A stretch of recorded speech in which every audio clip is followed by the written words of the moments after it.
គិតស្រមៃថានឹងបានថ្លៃធ្វើជាសង្សារពេលដែលបងដឹងថាពេលនេះអូនមិនទាន់មានអ្នកណាបេះដូងបងលោតឆ្លាឆ្លាចង់សាសងពីសាស្នេហាតែខ្លាយរូបស្រជីវ៉ាមិនប្រងផ្ដងរកបងវិញណាព្រោះខ្លាចរូបអូនមិនពេញចិត្តនឹងរូបបង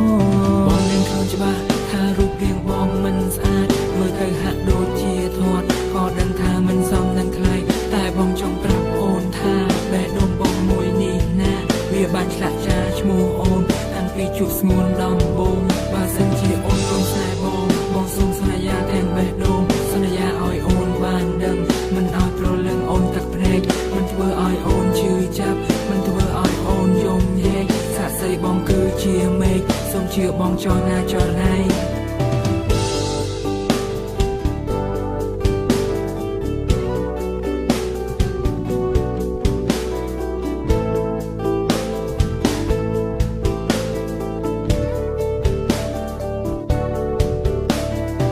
ជួបអូនដំបងនៅឯវិទ្យាល័យ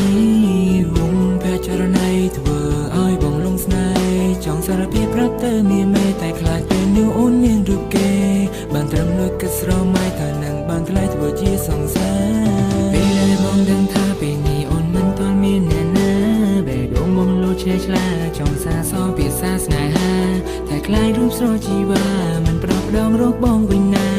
ព្រោះខ្លាចរូបអូនមិនពេញចិត្តនឹងរូបបងតែពេលនេះទើបបងដឹងច្បាស់ថាអូនក៏ស្នេហ៍បងដែរបងសូមអរគុណដល់មាសមេដែលព្រមទទួលយកស្នេហ៍បងប្រកល់ទាំងចិត្តទាំងបេះដូងមកឲ្យរូបបងថ្នមរក្សាបងសូមសន្យាស្បត់សច្ចាមិនប្រែទៅណាចោលអូនឡើយបងគុំព្រួយគុំភ័យណាអូនណាពាក្យពេចន៍ដែលបងធ្លាប់សន្យាសុទ្ធតែជាពាក្យពិតណាជឿជាក់បងចង់ណាជីវ៉ាសង្ឃឹមថាយើងបានក្បែរគ្នាគ្រប់ពេលវេលាមិនទៅណានឹងធ្នមរក្សាស្នេហាមួយនេះឲ្យបានគង់វង្សរហូតដល់ថាស្រឡាញ់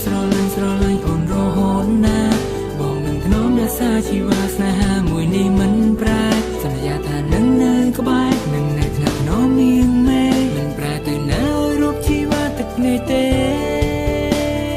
ពេលជួបអូនដំបងនៅឯវិទ្យាល័យវងភ័ក្រចរណៃធ្វើឲ្យបងលងស្នេហ៍ចង់សារភាពប្រាប់ទៅមានមេតែខ្លាចពេលនោះអូនមានរូបគេបានត្រឹមលើគិតស្រមៃថានឹងបានថ្លៃធ្វើជាសង្សារពេលដែលបងដឹងថាពេលនេះអូនមិនទាន់មានអ្នកណាបេះដូងបងលោតឆ្លាឆ្លាចង់សាសងពីសាស្នេហាតែខ្លាចរូបស្រជីវ៉ាមិនប្រងផ្ដងរកបងវិញ